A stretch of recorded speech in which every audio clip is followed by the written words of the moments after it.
Kim Jong Un दुनिया के सबसे खतरनाक तानाशाह हैं। 75 सालों से नॉर्थ कोरिया में चली आ रही क्रूर कम्युनिस्ट शासन व्यवस्था के शासक। ऐसा मानना है कि किम जोंग उन एक कार्टून कैरेक्टर्स जैसे हैं, जैसे कि डॉक्टर इविल विलन। ठीक है, लेकिन ऐसा नहीं है। किम जोंग कोई मजाक नहीं है, बल्कि एक क्रूर तानाशाह हैं जिनके हाथ में सत्ता है। अपने शासन के शुरुआती सालों में सबसे पहले अपने दुश्मनों का सफाया किया और फिर अपने परमाणु हथियारों को दुरुस्त किया। पर किम की सबसे बड़ी चुनौती अब सामने है। दुनिया बदल रही है और इस बदलती दुनिया के साथ किम को भी बदलना होगा और अपने देश को वर्तमान समय में आगे बढ़ाना होगा। अपने पिता और दादा के द्वारा बनाई गई शासन करने की व्यवस्था से किम कितनी दूर तक जाएंगे ताकि वो बिना नियंत्रण खोए अपनी छवि को एक आधुनिक नेता वाली पेश कर सके।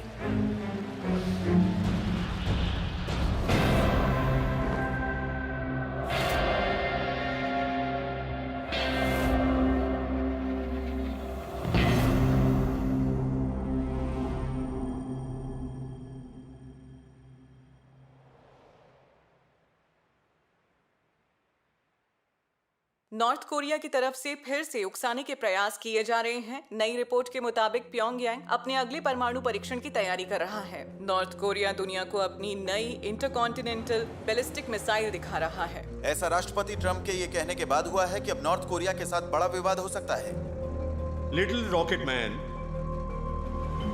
हम एक सरफिरे को पूरी दुनिया के लिए खतरा नहीं बनने देंगे।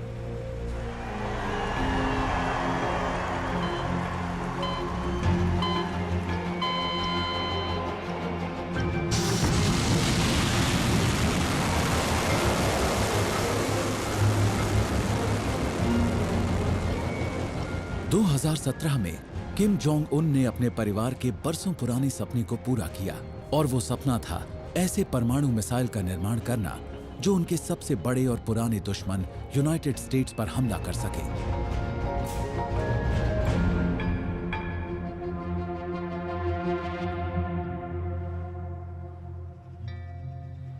मेरा नाम जंग पाक है। मैं CIA के साथ कोरिया के मुद्दों पर काम किया करती थी। एक बहुत ही खास चीज जिस पर हम काम किया करते थे वो थी राष्ट्रपति की टिप्पणियां, जो मैं अक्सर लिखा करती थी। उसमें सबसे मुश्किल होता था नेतृत्व की भावना और इरादे लिखना। जब बात ये जानने की होती है कि किसी के दिमाग में क्या चल रहा है तो ये थोड़ा मुश्किल काम है। मेरा पूरा करियर किम के दिमाग में चलने वाली खुराफातों को जानने में निकला है और वहां से जो हमने जाना है वो ये कि किम जोंग सिर्फ अपने पिता और दादा से मिली शिक्षा को ही फॉलो नहीं कर रहे, बल्कि वो तो उनसे भी कहीं ज्यादा गुस्से वाले और सख्त तानाशाह हैं और ये गुस्सा बहुत बुरा साबित हो सकता है।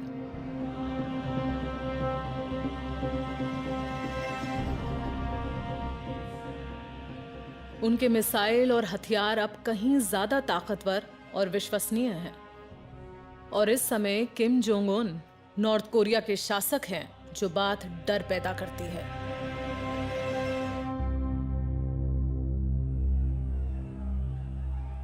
पर किम अब परेशानी में हैं। बाहरी दुनिया से उनके कटाव ने उनके देश की अर्थव्यवस्था को घुटनों के बल गिरा दिया है। कोरियन वॉर के समय से ही नॉर्थ कोरिया अमेरिकी प्रतिबंधों से जूझ रहा है और समय के साथ साथ ये प्रतिबंध और भी ज्यादा कड़े होते गए और किम के लिए वाकई ये एक बहुत बड़ी चुनौती है ताकि वो अपने देश को आगे बढ़ा पाए। नॉर्थ कोरिया एक ऐसा देश है जहां खाने की कमी है और वो बाहरी दुनिया से अलग थलग है। किम जोंग उन ये बात अच्छी तरह से जानते हैं कि लंबे समय तक जनता को वो ये सब चीजें नहीं दे पाएंगे। अपने देश को आधुनिक युग में लाने और सत्ता पर अपनी पकड़ बनाए रखने के लिए किम को नॉर्थ कोरिया और अमेरिकी नेतृत्व के बीच होने वाले अंतर्राष्ट्रीय व्यापार पर लगे प्रतिबंधों को हटवाना पड़ेगा।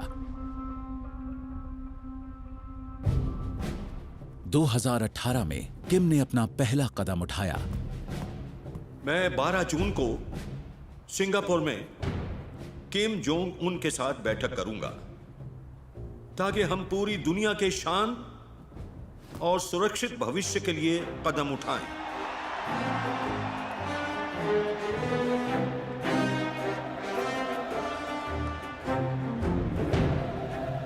10 जून को शासक के तौर पर केवल तीसरी बार किम ने नॉर्थ कोरिया से बाहर कदम रखा। कारण था सिंगापुर में उनकी डोनाल्ड ट्रंप के साथ ऐतिहासिक मुलाकात।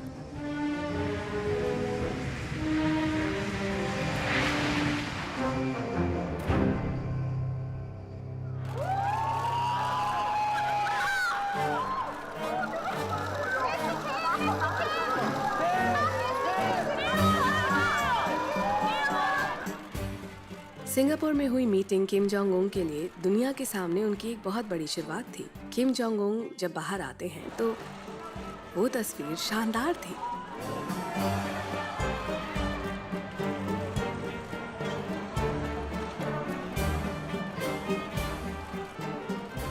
मुझे लगता है ये बिल्कुल वैसी ही छवि का उदाहरण था जो किम जोंग उन अपने लोगों को दिखाना चाहते थे। वो ये बताना चाहते हैं कि मैं बहुत खुशमिजाज, बहुत अच्छा और सहज हूँ, और ये बिल्कुल उलट है उस तस्वीर के जो अब तक हमने नॉर्थ कोरिया के नेताओं में देखी थी।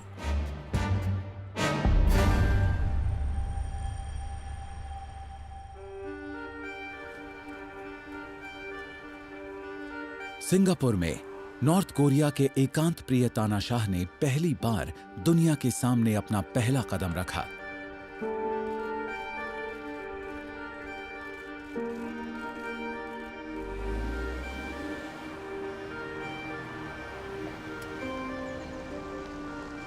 मैं हूं जॉन बोल्टन। मैं राष्ट्रपति ट्रंप का राष्ट्रीय सुरक्षा सलाहकार था।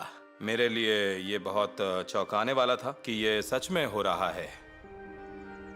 मैं शायद गलत देख रहा हूं, पर यह सब सच और ऐतिहासिक था।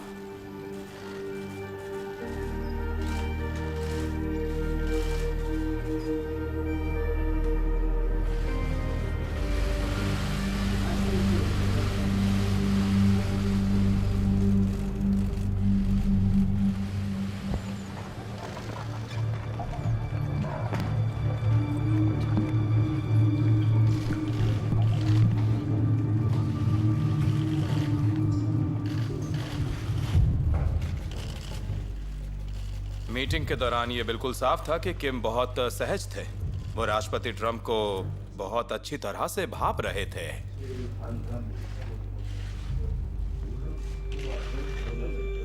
मीटिंग की शुरुआत में किम ने ट्रंप से पूछा, आप मेरे बारे में क्या सोचते हैं? ये दूसरे इंसान को भापने के लिए पूछा जाता है, जो आत्मविश्वास के स्तर को दर्शाता है।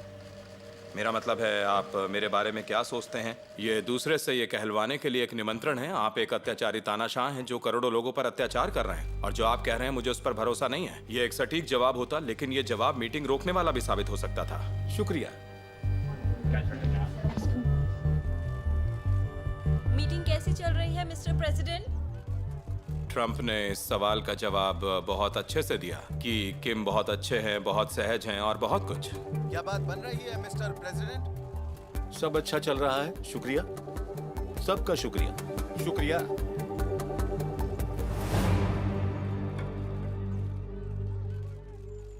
किम अमेरिकी राष्ट्रपति से निपटने की रणनीति के साथ आए थे।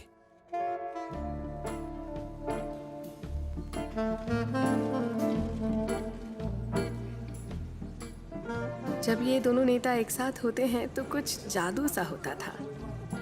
मैं कह सकती हूँ, क्योंकि जो मैंने देखा मुझे वो रोमांस जैसा लगा।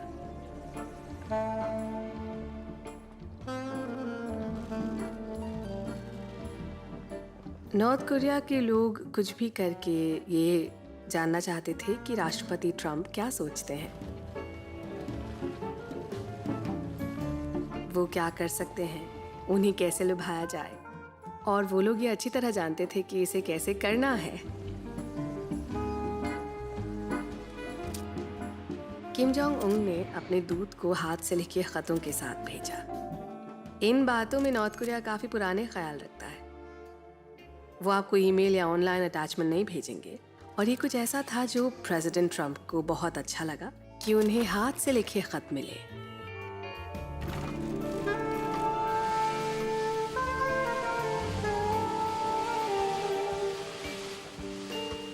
ये एक तरह की बातचीत थी।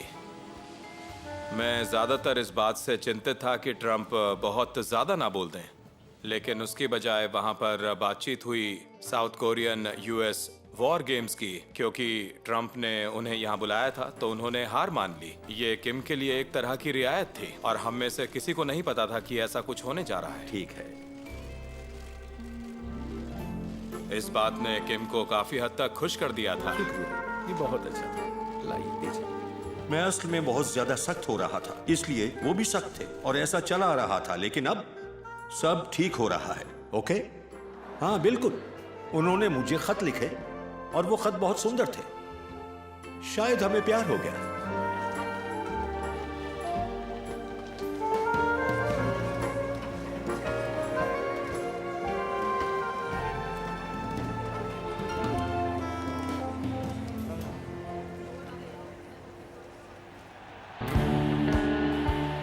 किम ने अपने आप को वैश्विक स्तर पर अच्छे नेता के रूप में स्थापित करना शुरू कर दिया था और वो अपनी जनता के सामने एक हीरो की तरह वापस लौटे। अमेरिका नॉर्थ कोरिया का प्रमुख विरोधी है और केंद्रीय दुश्मन है।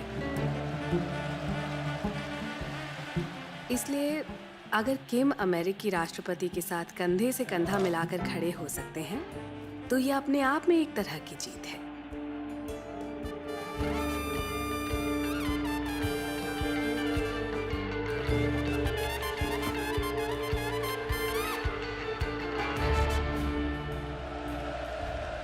किम जोंग उन अपने लोगों से ये कह सकते हैं कि दुनिया के सबसे ताकतवर नेतृत्व वाले देश हमारी बात पर गौर कर रहे हैं।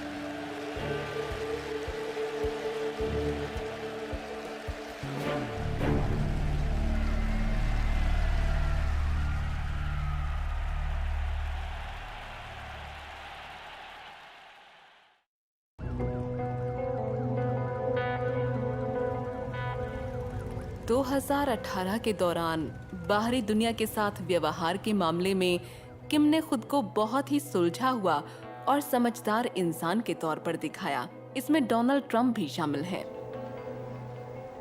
किम जोंग उन ट्रंप से मिलने के लिए बेताब थे और चीन में शी जिनपिंग से भी। वो किसी से भी पीछे नहीं रहना चाहते थे। हमने अचानक इस सम्मेलन में एक विशाल हड़बड़ाहट को देखा। ऐसा लग रहा था कि सभी नेता किम जोंग उन से मिलना चाहते हैं।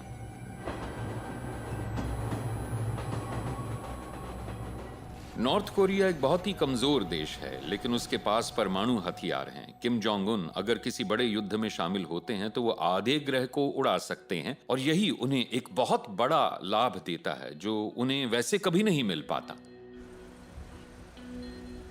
वो पुतिन से रशिया में मिलने के लिए गए। पुतिन दुनिया भर के नेताओं से मिलने के लिए बहुत प्रसिद्ध हैं, बहुत देर से मिलने के लिए। खैर, व्लादिवोस्तोक में वो पुतिन थे जो किम जोंग उन का इंतजार कर रहे थे। किम दुनिया को यह दिखाना चाहते थे कि आप ये जानिए कि दोस्तों के बीच भी हमारा कद ऊंचा है।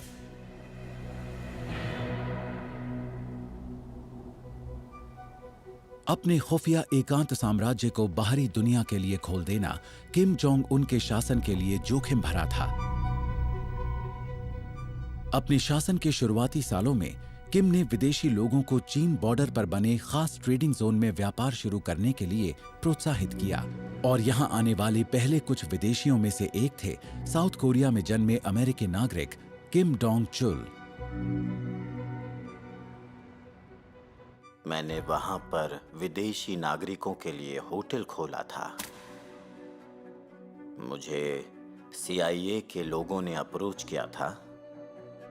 वो चाहते थे कि मैं उनके लिए जासूसी करूं किम जोंग उन के बारे में। मैंने उन्हें बार बार मना किया पर वो कहते रहे कि मुझे ये करना ही पड़ेगा। देश के प्रति ये मेरी अहम जिम्मेदारी है।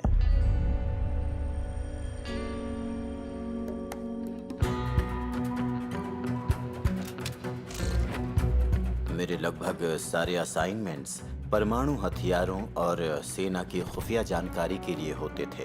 उनके पास कौन सी मिसाइल है, तो मैंने वहां पर एक न्यूक्लियर साइंटिस्ट को अपनी टीम में शामिल किया और न्यूक्लियर साइट के एक सिक्योरिटी गार्ड को भी। मैं जब भी मिशन पर शामिल होता तो मैं बहुत ही घबराया हुआ होता था। मुझे एक खास तरह की घड़ी दी गई थी। उसके अंदर एक छोटा सा कैमरा था जो कि सुई के बीचों बीच में था। ये जो डायल्स देख रहे हैं आप, इन्हीं के बीच में। और मुझे एक वायर टैप दिया गया था और उसके साथ एक रिकॉर्डिंग डिवाइस भी थी जो कि एक पेन की तरह दिखती थी।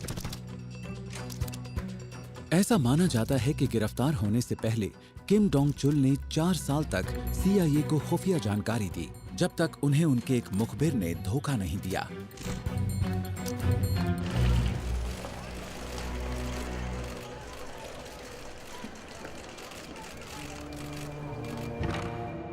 किम जोंग उन ने अपनी तानाशाही का एक बहुत ही सार्वजनिक उदाहरण दिया। उन्होंने लगभग 6 महीने मुझे टॉर्चर किया था। वो टॉर्चर इतना बुरा था कि मैं बहुत ज्यादा दर्द में था।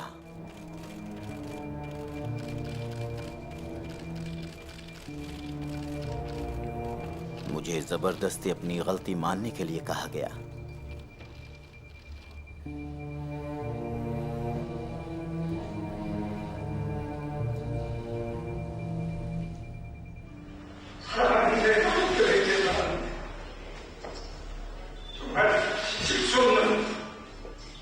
उसके बाद मुझे चैन की सांस आई, एक ऐसी सांस जिसका मैं कब से इंतजार कर रहा था, और वो दर्द आखिरकार खत्म हो चुका था। मैं अपनी पुरानी जिंदगी में वापस लौट आया था। पकड़े गए जासूस को 10 साल की कड़ी सजा सुनाई गई और वो किम और पश्चिम के बीच चल रहे अंतरराष्ट्रीय शतरंज के मोहरे बन गए। किम अमेरिकी राष्ट्रपति से अपने संबंधों में सुधार करने के लिए 2 साल बाद अमेरिकी राजदूत से मिले। और अभी अभी हमें ये पता चला है राष्ट्रपति ट्रंप के ट्वीट से कि नॉर्थ कोरिया ने 3 अमेरिकी बंदियों को अब छोड़ दिया है। मुझे विमान से ले जाया गया और अचानक वहां पर घोषणा की गई कि हमने अभी अभी नॉर्थ कोरिया की हवाई सीमा को पार कर लिया है, और ये सुनकर हम सब बहुत खुश हो गए थे।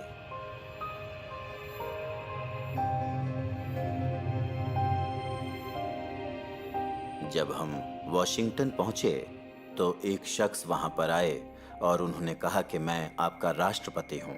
मुझे बिल्कुल भी अंदाजा नहीं था कि वो कौन है, क्योंकि जब मैं पकड़ा गया तो ओबामा राष्ट्रपति थे और मैं ट्रंप से ज्यादा परिचित नहीं था।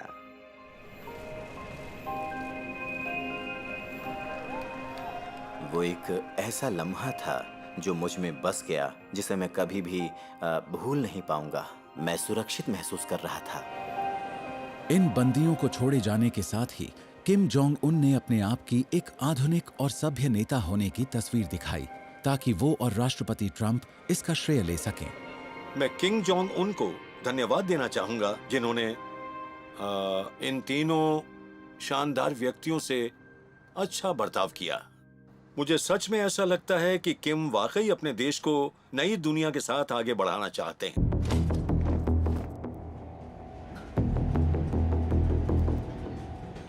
फरवरी 2019, किम जोंग उन 4000 किलोमीटर की यात्रा पर निकलते हैं, जिसकी पहली मंजिल है वियतनाम, और ट्रंप के साथ दूसरी महत्वपूर्ण मुलाकात, जिसका मुद्दा है अपने देश पर लगे आर्थिक प्रतिबंध हटवाना।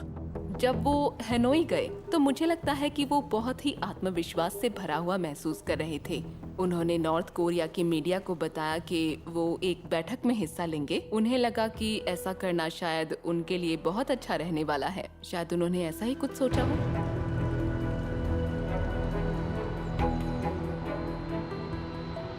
आप जानते हैं कि ये एक बहुत बड़ा दांव था। किम जोंग उन ने एक बड़ा दांव खेला था। वो अपने लोगों को दिखाना चाहते थे कि आप भरोसा रखिए, मैं डोनाल्ड ट्रंप के साथ शांति स्थापित करूंगा। मैं नॉर्थ कोरिया का वो नेता बनूंगा जो अमेरिकी राष्ट्रपति के साथ हाथ मिलाता है और हस्ताक्षर करता है। वो किम जोंग उन का वादा था जब उन्होंने प्योंगयांग में ट्रेन स्टेशन छोड़ा था।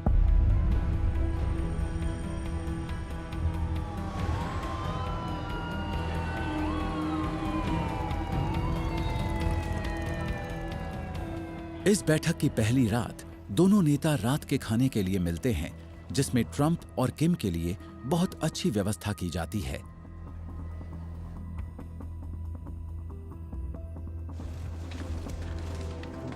तो ये वो डिनर था जो मीटिंग से एक रात पहले रखा जाता है। किम जोंग उन बहुत ही सहज और आत्मविश्वास से भरे दिख रहे हैं। हो सकता है वहां उन्होंने अपने प्रदर्शन पर थोड़ा ध्यान दिया हो। वहां राष्ट्रपति ट्रंप ने सबको उस कहानी के बारे में बताया जो किम जोंग उन ने उन्हें सुनाई थी, कि कैसे उन्होंने अपने चाचा को मार दिया और कैसे बाकियों को उनका हश्र भी दिखाया। अब आजकल के वक्त में इस तरह की बातें करना ये बिल्कुल वैसा ही था जैसे हेनरी VIII ने कुछ लोगों के सर काटे थे और उन्हें लंदन टावर के बाहर लगा दिया था। पिछले 30 मिनट में आपने बहुत ही रोमांचक बातें साझा की होगी मिस्टर प्रेसिडेंट। बिल्कुल, हमने बहुत अच्छी बातचीत की। काश मैं वो सब दिलचस्प बातें आपके साथ भी साझा कर पाता। मुझे लगता है कि किम जोंग उन के अंदर ये दिखाने की चाहत है कि वो डोनाल्ड ट्रंप तक उस तरह पहुंचे हैं जैसे कोई अन्य नेता अभी तक नहीं पहुंच पाया। मानो वो ये बताना चाहते हो कि मिस्टर प्रेसिडेंट, मैं आपको रॉ पावर के बारे में बताऊंगा। मैं आपको बताऊंगा कि रॉ पावर क्या होती है। मैं आपको एक उदाहरण दूंगा कि मैंने अपने चाचा के साथ क्या किया। डोनाल्ड ट्रंप रॉ पावर का सम्मान करते थे और किम जोंग उन उसी पे जोर देना चाहते थे। हमने बहुत सी नीतियां और विचार साझा किए और ये बहुत जरूरी है, और आप जानते हैं ये इस रिश्ते को मजबूत बनाएगा। डिनर के अगले दिन दोनों नेता अपने देशों के आर्थिक मुद्दों पर आ गए। विश्लेषकों का कहना है कि ट्रंप और किम जोंग उन दोनों पर काफी दबाव है, जो कि सिंगापुर में उनके द्वारा किए गए सौदे से ज्यादा शक्तिशाली सौदे के साथ आएंगे। किम की जरूरत है सभी प्रतिबंधों को हटाना। इस बार ट्रंप ने जून के सम्मेलन से कुछ ज्यादा देने की बात के साथ वापसी की है। चेयरमैन किम, क्या आप परमाणु हथियार छोड़ने के लिए तैयार हैं? इनका कहना है कि अगर मैं ऐसा नहीं करना चाहता तो यहाँ नहीं होता अभी। इसे नोट करना जरा तुम। जवाब अच्छा था। नॉर्थ कोरियाई लोगों ने अनुमान लगाया होगा कि राष्ट्रपति ट्रंप को विदेश नीति की जीत की जरूरत है, तो वो इस समझौते पर साइन करेंगे। किम जोंग उन ने सोचा ये एक निश्चित बात है, इसलिए वो इस परमाणु समझौते की बात पर खुश थे, पर ये खुशी बहुत जल्दी ही जाने वाली थी। अपने शुरुआती गैम्बिट में किम एक सीमित सौदा तय करते हैं, जो था सभी आर्थिक प्रतिबंधों को हटाने के बदले नॉर्थ कोरिया के सबसे बड़े परमाणु स्थल को बंद किया जाना। ट्रंप आधा अधूरा सौदा करने के लिए तैयार नहीं थे। वो केवल बड़ा सौदा करने के लिए ही तैयार थे, जो नॉर्थ कोरिया के परमाणु हथियार कार्यक्रम का पूरी तरह बंद होना था। लेकिन किम अपने तय किए गए सौदे की बात पर अड़े रहे। कई कम्युनिस्ट वक्ताओं की तरह वो एक ही बात को बार बार कहने में बहुत अच्छे हैं। जर्मन लोगों के पास इसके लिए एक शब्द है, वो इसे सिस्फलिस कहते हैं, और इसका मतलब है कि जो बात वो कह रहे हैं वो ही हकीकत है और सही है, इसमें कोई शक नहीं। इसलिए ट्रंप और किम इधर उधर हो गए और फिर हम वहां इस बात से निराशा देख सकते थे, क्योंकि किम को लगा कि वो नहीं मिल रहा है जो उन्हें चाहिए। तो इसी बात पर उस कमरे में एक तरह का सन्नाटा छा गया और वो बढ़ता ही चला गया। और उस समय मुझे लगता है कि हर किसी को एहसास हुआ ये बैठक सच में खत्म हो गई है। बड़ी खबर आ रही है कि नॉर्थ कोरिया के साथ अमेरिका की दूसरी मुलाकात खत्म हो गई है और सुर्खियों के मुताबिक कोई समझौता नहीं। कुछ मिनटों के अंतर से दोनों नेताओं का काफिला बैठक की जगह से दूर होता हुआ दिख रहा है। कभी कभी आपको दूर होना पड़ता है। उन्होंने हनोई में सच में मेज पर अपना दोपहर का खाना छोड़ दिया और वापस अपने अपने देश रवाना हो गए, और मुझे लगता है कि ये गलत था।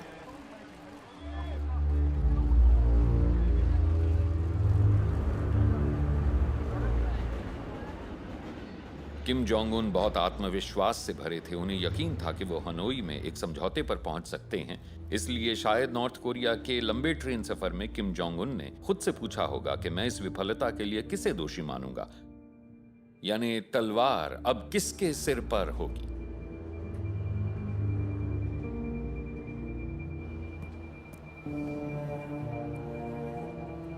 किम जोंग उन बहुत नाराज थे। उनका चेहरा उतरा हुआ था क्योंकि वो एक सौदा नहीं कर पाए। उन्हें खाली हाथ वापस आना पड़ा और इससे किम जोंग उन पर और दबाव बढ़ गया था।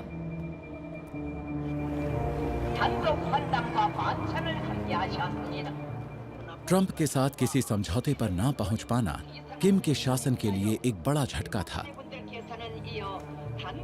माना जाता है कि समझौते में शामिल 3 अधिकारियों को या तो मार दिया गया या उन्हें सजा दी गई। अब किम अपनी उसी आतंक की प्रणाली पर वापस आ रहे थे जिसके दम पर उन्होंने 3 पीढ़ियों से नॉर्थ कोरिया पर शासन किया।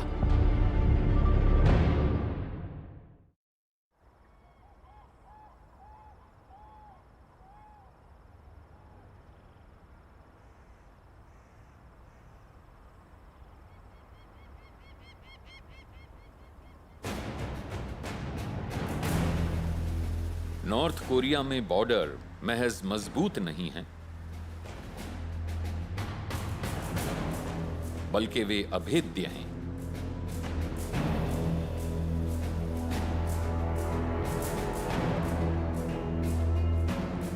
जॉइंट सिक्योरिटी एरिया ही ऐसा इलाका है जहां कोई मजबूत सुरक्षा नहीं है।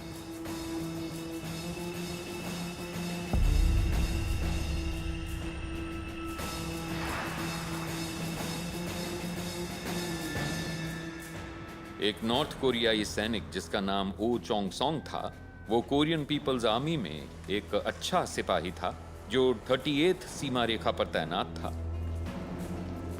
जहां केवल क्रेम डे ला क्रेम तैनाती होती थी। लेकिन वो सीमा रेखा पर अपने जीवन के लिए लड़ता लड़ता घायल हो गया। उस पर नॉर्थ कोरिया के गार्ड्स ने गोली चलाई थी।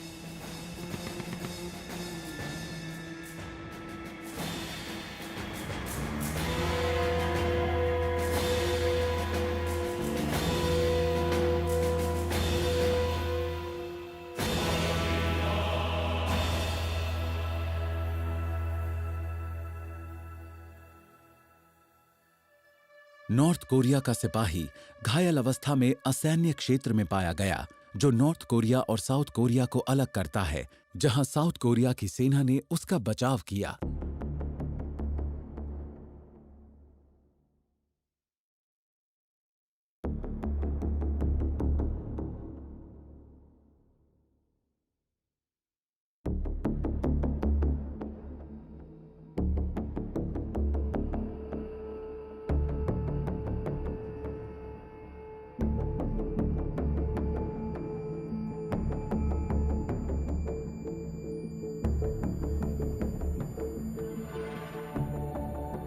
वो चमत्कारिक रूप से बच गया था।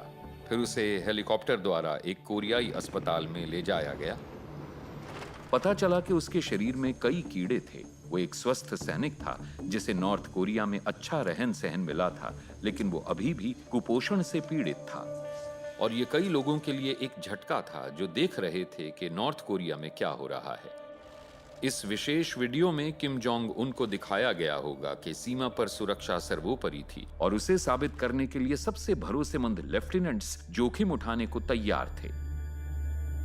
मुझे लगता है कि किम जोंग उन जनरल्स पर बहुत गुस्सा हुए होंगे जिन्होंने अपने होते हुए ऐसा होने दिया, और मुझे यकीन है कि उन्हें फटकार लगाई गई होगी, कैद की सजा दी गई होगी या इससे बदतर सजा। सीमा पर ऐसी हरकतें देखकर किम ने सीमा सुरक्षा को और चौकन्ना कर दिया और ऐसे गद्दारी करने वाले लोगों को कड़ा दंड देने की बात कही। किम अब भी तानाशाह राजवंश के लिए अपने प्यार और पश्चिम में बीते अपने जवानी के दिनों के बीच बटे नजर आते हैं। सत्ता संभालने के कुछ समय बाद उन्होंने यूरोप में बसे अपने पुराने दोस्त को ढूंढा। पता नहीं कहां से एक दिन किम के लोग मेरे रेस्टोरेंट में आ गए। उन्होंने कहा, हम किम जोंग उन के आदेश पर यहाँ आए हैं। वो आपसे मिलना चाहते हैं। क्या आप कल हमारे साथ नॉर्थ कोरिया के लिए उड़ान भरेंगे? ये चौंका देने वाला था।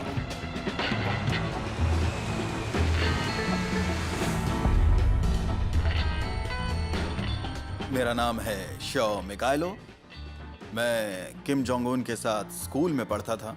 हम स्कूल में सबसे अच्छे दोस्त थे। हम साथ में बहुत मस्ती मजाक करते थे। हम वीडियो गेम्स खेलते थे, फिल्में देखते थे। किम के साथ ही मैंने स्मोकिंग शुरू की थी। वो समय हमारे लिए बहुत ही अच्छा था। जब मुझे उनसे मिलने ले जाया जा रहा था, वहां पर बहुत अंधेरा था। हमें नीचे गुफा में ले जाया गया और बहुत लंबा सफर था। आखिरकार हम वहां पहुंच गए।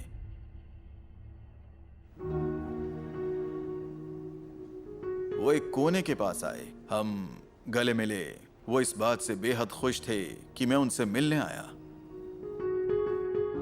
जब आप अपने जीवन के सबसे महत्वपूर्ण साल एक पश्चिमी देश में बिताते हैं, स्विट्जरलैंड में अपनी किशोरावस्था गुजारना, वहां पर रहकर पढ़ाई करना, वो आपको हमेशा याद रहता है। ये एक नॉस्टैल्जिया है। हमने बास्केटबॉल का मैच खेला। मैंने उनसे कहा कि मैंने ये बहुत सालों से नहीं खेला है। उनके साथ मुझे उस पुराने टाइम की बहुत याद आई। वो अब वैसा जीवन कभी नहीं जी सकते, लेकिन उन्होंने अगर अपने बचपन के दोस्त को नॉर्थ कोरिया बुलाया तो ये उनका अपने जीवन के उस हिस्से को जीने का तरीका है जिसे वो फिर से जीना चाहते हैं, जो अब कभी वापस नहीं आ सकता। खाने के वक्त हमने अपने पुराने दिन और मेरे कामकाज के बारे में बहुत ज्यादा चर्चा की। वो ये जानना चाहते थे कि कल मैं कहाँ था, क्या कर रहा था। उस दिन हमने कोरियन खाना खाया। हालांकि उन्हें इस बात की बहुत ज्यादा चिंता थी कि शायद मुझे खाना पसंद नहीं आएगा। तो वहाँ पर और भी चीजें थीं। मैंने उनसे पूछा कि क्या मैं सिगरेट पी सकता हूं, और उन्होंने कहा हाँ क्यों नहीं, हमने इसे साथ में शुरू किया था, साथ में खत्म करेंगे।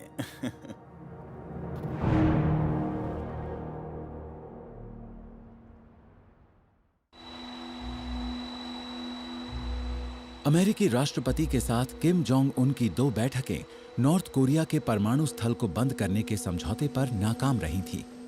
जून 2019 में ट्रंप ने फिर से नजदीकियां दिखाईं। राष्ट्रपति ट्रंप कुछ ही देर पहले साउथ कोरिया पहुंचे, जहां से उन्होंने नॉर्थ कोरिया के शासक को स्पष्ट रूप से साउथ कोरिया आने का निमंत्रण दिया है।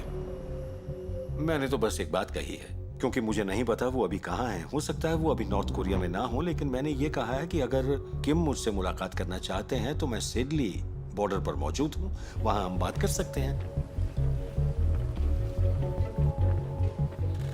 DMZ में बैठक का फैसला अचानक ही लिया गया। ट्रंप नॉर्थ कोरिया के तानाशाह से मिलने का न्योता ट्वीट करके देते हैं।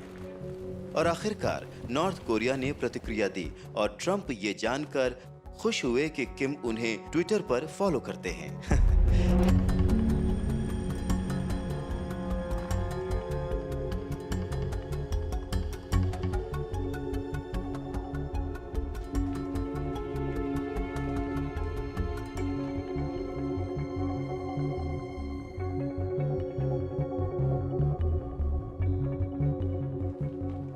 हनोई में बात रुकने के बाद किम जोंग उन चाहते थे कि उन्हें राष्ट्रपति ट्रंप से मिलने का एक मौका और मिल जाए। किम जोंग उन को अपने लोगों को ये बताने की जरूरत थी कि चीजें ठीक हैं, हम अभी भी दोस्त हैं, मैंने सब कुछ नियंत्रण में कर लिया है। जिसके बाद नॉर्थ कोरिया के लोग किम की इस छवि को धीरे धीरे अच्छा पाएंगे और पसंद करने लगेंगे। राष्ट्रपति ट्रंप का नॉर्थ कोरिया के पक्ष में यूं तेजी से कदम बढ़ाना और उनके लिए फिक्रमंद होना वहां के लोगों को पसंद आएगा। ये विचार ही बहुत अच्छा है कि एक अमेरिकी राष्ट्रपति नॉर्थ कोरिया की ओर कदम बढ़ा रहे हैं। ये एक सुनहरा मौका था।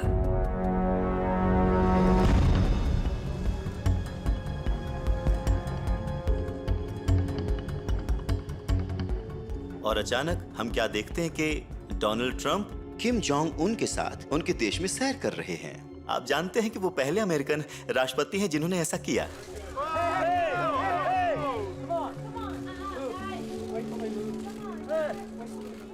और उसके बाद वो फिर से साउथ कोरिया की तरफ चले जाते हैं।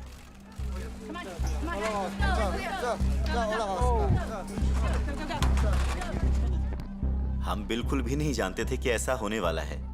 जो कुछ भी हम देख रहे थे उसमें अफरा तफरी का माहौल था। और फिर ऐसा देखा गया कि वो एक बिल्डिंग के अंदर जाते हैं और उसके बाद नॉर्थ कोरिया के लोगों ने अमेरिकी मीडिया के लिए अंदर जाने का रास्ता बंद कर दिया।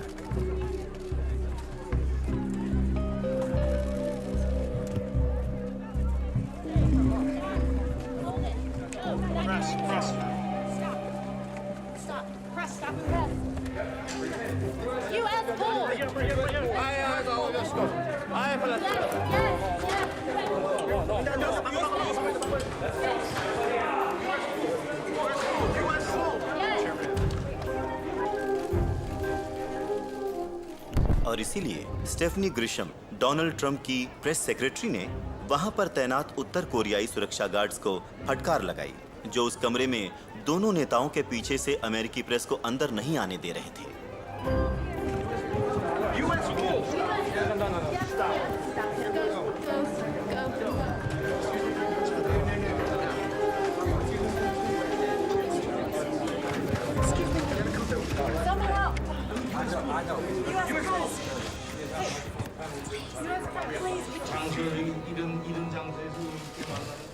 आप जानते हैं, ये एक असाधारण फोटो सेशन था, लेकिन मैं आपको बताना चाहूंगा कि इस फोटो सेशन के बाद कुछ भी हासिल नहीं हुआ। ये कहने में कोई दो राय नहीं है कि ये मीटिंग ऐतिहासिक थी, लेकिन 2 सम्मेलनों के बाद और एक अचानक तय हुई मुलाकात के बाद भी नॉर्थ कोरिया का परमाणु परीक्षण प्रोग्राम पूरी तरह से जारी है। 2019 में भी विफलता ही हाथ लगी। ऐसे में किम जोंग उन ने सौदा बदल दिया। लोगों को दिए अपने बयान के दौरान किम माउंट पेक्टू की तीर्थयात्रा करते हैं, जिसे किम वंश का पौराणिक जन्म स्थान माना जाता है।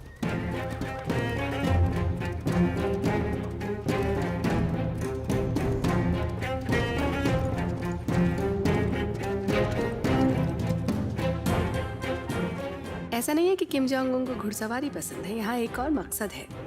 ये प्रचार का हिस्सा है। वो वास्तव में एक राजा टोंगयोंग पर केंद्रित है, और राजा टोंगयोंग एक योद्धा थे जिन्हें अक्सर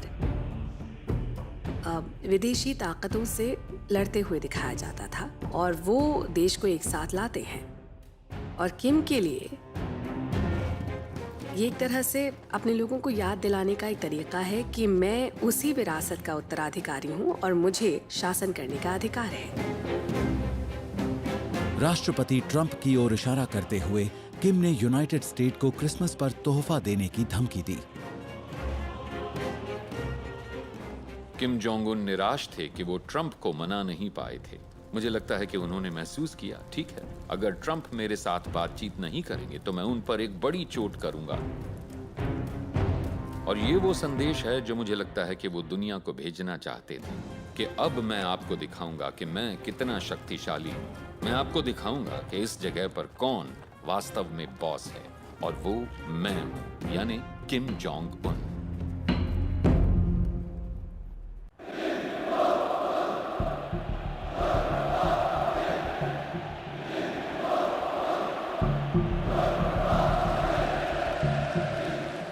दो 2020 में किम अपने वंश की 3 पीढ़ियों के शासन का जश्न मना रहे हैं, लेकिन अपने देश पर लगे आर्थिक प्रतिबंधों पर उनकी ट्रंप से दोनों मुलाकातें विफल रही हैं। आखिर कब तक किम अपने प्रति लोगों की निष्ठा को कायम रख पाएंगे? साथियों, मेरे प्रति लोगों का विश्वास आकाश जितना ऊंचा है और समुद्र से गहरा, लेकिन मैं उनके विश्वास पर खरा उतरने में नाकाम रहा। मैं आप सब से माफी मांगता हूं।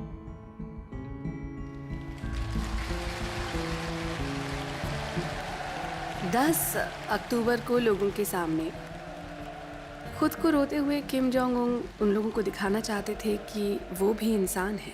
वो इस बात को दिखाना चाहते थे कि हाँ, मैं लगभग एक भगवान की तरह हूँ और मैं इस देश के नेतृत्व के लिए पैदा हुआ हूँ, लेकिन मैं भी आपके जैसा ही एक पिता हूँ। मुझे आपकी तरह बच्चों की परवाह है, मुझे भी आपकी तरह हमारे भविष्य की परवाह है।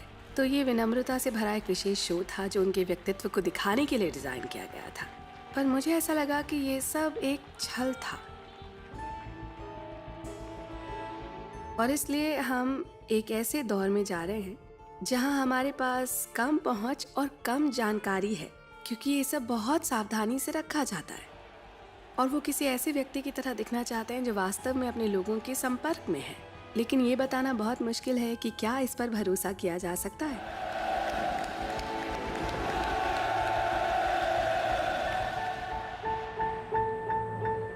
आर्थिक रूप से वो बहुत गहरे संकट में हैं। प्रतिबंध, महामारी और बाढ़, इन सभी समस्याओं ने जुड़कर नॉर्थ कोरिया की अर्थव्यवस्था को अब और बुरी तरह से बिगाड़ दिया है, जो पहले से ही घुटनों पर थी, लगभग अपने खात्मे पर है अब। और फिर भी किम जोंग उन परमाणु हथियार विकसित करना जारी रखेंगे। मुझे लगता है कि ये बहुत खतरनाक है, क्योंकि अगर आपको ऐसी स्थिति में ले जाया जाता है जहां से निकलने का कोई तरीका नहीं है, तो आप ऐसे ही बड़े समाधान की तलाश करते हैं। अगर किसी ने हमें डराने की कोशिश की या धमकाने की कोशिश की, तो मैं उन्हें सबक सिखाने के लिए अपने सबसे ताकतवर हथियारों को तैनात करूंगा और उनका सफाया कर दूंगा। किम ने दुनिया की सबसे बड़ी mobile intercontinental ballistic missile the monster का खुलासा किया।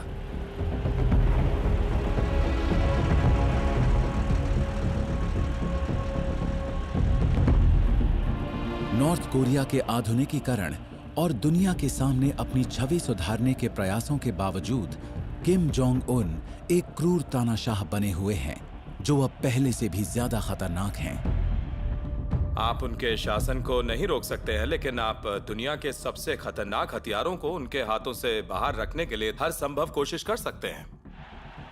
मुझे लगता है कि साफ तौर पर आपको बल के उपयोग पर विचार करना होगा। मुझे नहीं लगता कि नॉर्थ कोरिया का अंत किसी भी हालत में अच्छा होने की संभावना है। माना जाता है कि किम के पास 40 परमाणु मिसाइल हैं और वो अपने नए खुफिया हथियार को पूरा करने के अंतिम चरण पर हैं, जो शायद पश्चिम के लिए अब तक का सबसे बड़ा खतरा साबित होगा।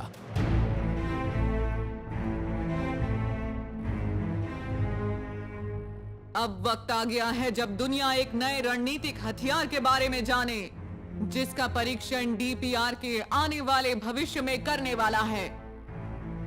वो अब एक 3000 टन की सबमरीन बना रहे हैं, जो बैलिस्टिक मिसाइल को फायर करने में सक्षम होगी। एक बार जब वो उस तकनीकी शिखर तक पहुंच जाएंगे, तो नॉर्थ कोरिया इन बैलिस्टिक मिसाइलों में से एक को सबमरीन पर रख सकता है। सबमरीन को ट्रैक करना बहुत मुश्किल है। ये ऐसा खतरा है जो कहीं भी जा सकता है। नॉर्थ कोरिया कभी भी उस पनडुब्बी को पैसिफिक महासागर से बाहर निकाल सकता है और लॉस एंजलिस के लोगों के लिए खतरा बन सकता है। और ये बात रात में लोगों को जगाए रखने के लिए काफी है।